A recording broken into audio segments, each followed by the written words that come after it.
Beneath the churning waves of our oceans lies a technical marvel so vast yet so hidden that it carries 99% of all international data. These are the subsea fiber optic cables, thousands of miles of high-tech engineering stretched across the abyss. While we often think of the internet as staying in the sky or the clouds, it is actually grounded in the deep.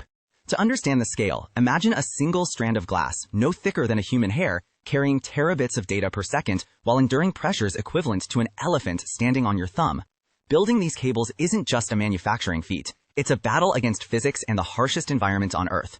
Over 8,000 kilometers of continuous cable must be engineered to survive for 25 years without a single failure. A single break could disconnect entire continents, which is why the manufacturing process is one of the most guarded and precise industries in the world. Today, we go inside the factory to see how sand is transformed into the global nervous system. It all begins with the fiber, the core pathway for light. But this isn't ordinary glass. If you were to look through a block of this glass several miles thick, it would appear as clear as a window pane. The process starts with a glass preform, a high-purity silica rod. This rod is placed at the top of a drawing tower, several stories high. The tip is heated to over 2,000 degrees Celsius, or 3,600 degrees Fahrenheit, until the glass begins to soften and stretch. Gravity pulls a single microscopic strand downward.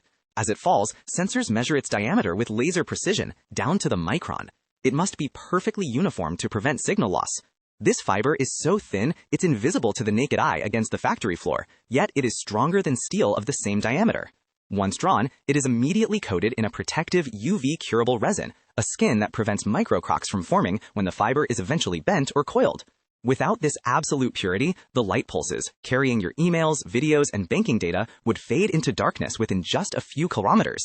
A single fiber is fast, but it is also fragile. In the next stage of the assembly line, multiple fibers, sometimes up to 24 or more, are bundled together. These fibers are color-coded using a specialized ink that ensures technicians can identify them thousands of miles away. These bundles are fed into an extrusion machine that surrounds them with a thixotropic gel. This gel serves a vital purpose. It acts as a shock absorber and, more importantly, a moisture barrier. If the outer layers of the cable were ever breached, this waterproof gel prevents seawater from traveling down the length of the cable like a straw. The fibers and gel are then encased in a loose plastic buffer tube. This tube allows the fibers to move freely as the cable is coiled and uncoiled from massive ship drums, preventing the glass from snapping under the immense tension of its own weight. At this stage, the cable is only about the size of a pencil, but it's about to get much, much bigger. Light can travel a long way, but it can't travel forever. Every 60 to 100 kilometers, the signal needs a boost from an underwater amplifier called a repeater. But these repeaters need electricity, and there are no power outlets at the bottom of the Atlantic. To solve this, the cable must carry its own power. Engineers wrap the fiber core in a seamless copper tube. This tube acts as a conductor, carrying up to 10,000 volts of direct current from the shore stations to the repeaters along the seabed. The copper is formed from a flat strip that is folded around the cable and then laser welded shut at incredible speeds. This weld must be perfect. A single microscopic gap would allow hydrogen to seep in, which would slowly turn the glass fibers opaque and kill the signal. This copper layer is the lifeblood of the system, ensuring the data never loses its momentum across the vast, dark emptiness of the ocean floor. Now, the cable needs muscle. The pressure at the bottom of the ocean can reach 10,000 pounds per square inch. That's like having the weight of a professional athlete concentrated on every square millimeter of the cable's surface.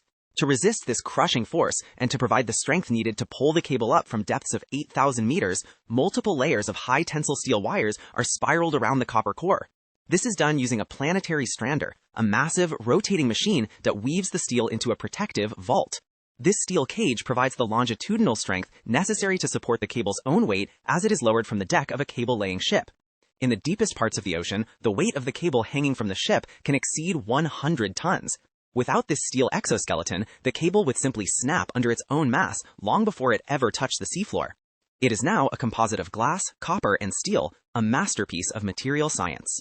Despite all the metal, the cable is still vulnerable to the corrosive power of salt water. The final standard layer is an outer jacket of high-density polyethylene, a specialized plastic designed to last decades in a harsh marine environment.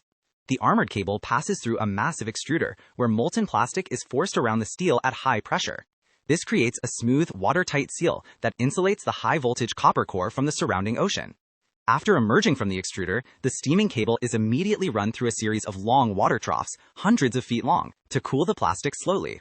Cooling it too fast would create internal stresses that could lead to crocking years later. For the deep-sea sections, this is the final form, a cable about 17 to 20 millimeters in diameter, roughly the size of a standard garden hose. But for the dangerous shallow waters near the coast, the engineering must go even further. While the deep ocean is quiet, the shallow coastal waters are a battlefield. Commercial fishing trawlers, ship anchors, and even curious sharks pose a constant threat to the cable. To survive, the cable undergoes double armoring.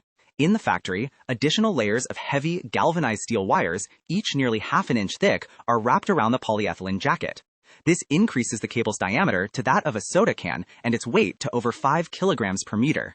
To prevent these steel layers from corroding, they are coated in bitumen, a thick tar-like substance, and wrapped in nylon yarn.